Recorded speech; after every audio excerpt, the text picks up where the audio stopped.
নমস্কার সবাইকে, এসে গেছি আবার আপনাদের সামনে একটি নিউ ব্লগ নিয়ে। আশা করি আপনারা সবাই খুব ভালো আছেন। আজকের ব্লগটা দেখুন, আশা করি কিছু নতুন রেসিপিস দেখাতে পারবো, আপনাদের খুব ভালো লাগবে। ব্রেকফাস্টের টাইম হয়ে গেছে। আজ বেসন আর সুজি দিয়ে গোলা রুটি করে নেব ভাবছি। বেশ হেলদি একটা রেসিপি, আপনারা নিশ্চয়ই ট্রাই করবেন, ছেলেরও বেশ ভালো লাগে।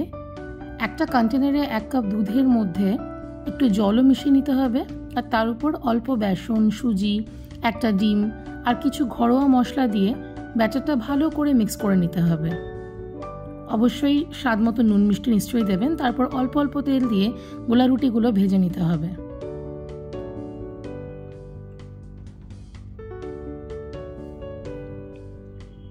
দেখুন, এটা হচ্ছে আউটকাম, কত সুন্দর লাগবে। দই দিয়ে আপনি নিশ্চয়ই সার্ভ করতে পারবেন।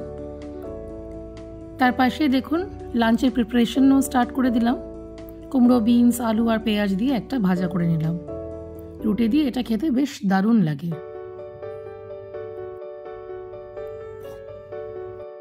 আজ লাঞ্চের জন্য একটা নতুন রেসিপি ট্রাই করব, রাজমা। দেখুন, রাজমাগুলোকে 1 রাত ভিজিয়ে রাখার পর প্রেশার কুকারে 2টো সিটি দিয়েছি। কিছু মশলা লাগবে, যেমন হলুদ গুঁড়ো, লঙ্কা গুঁড়ো, জিরে গুঁড়ো, ধনে গুঁড়ো, নুন আর রাজমা মশলা ভালো করে মিক্স করে নিয়েছি।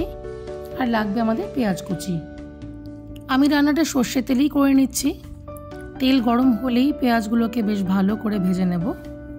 হালকা ব্রাউন হলে আমরা সব মশলাগুলোকে দিয়ে দেব।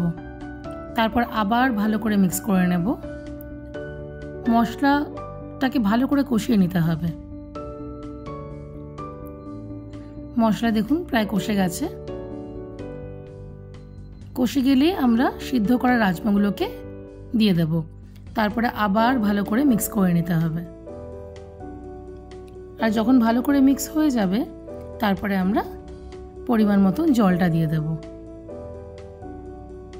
মিক্স হয়ে গেছে, এবার আমাদের জল দেওয়ার সময় হয়ে গেছে, তো পরিমাণ মতন জলটা দিয়ে দিতে হবে।